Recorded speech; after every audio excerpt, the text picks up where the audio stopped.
తమలపాకు బజ్జీ చేస్తున్నాం. ఈ శనగపిండిలో తగినంత ఉప్పు, కారపొడి, కొంచెం ఓమ వేసి ఇప్పుడు ఈ శనగపిండి కలుపుకుంటున్నాం. ఇలా కలుపుకోవాలి.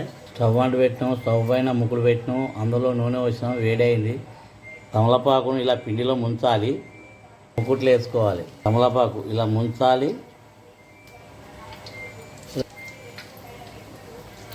మొత్తం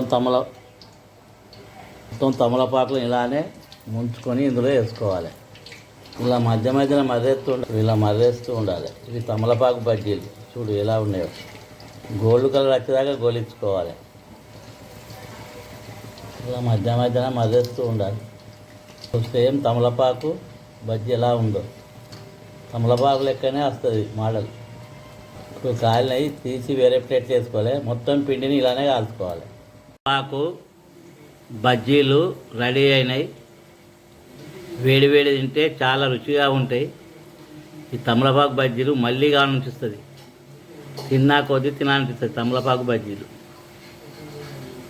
తమలపాకు ఆరోగ్యానికి చాలా మంచిది.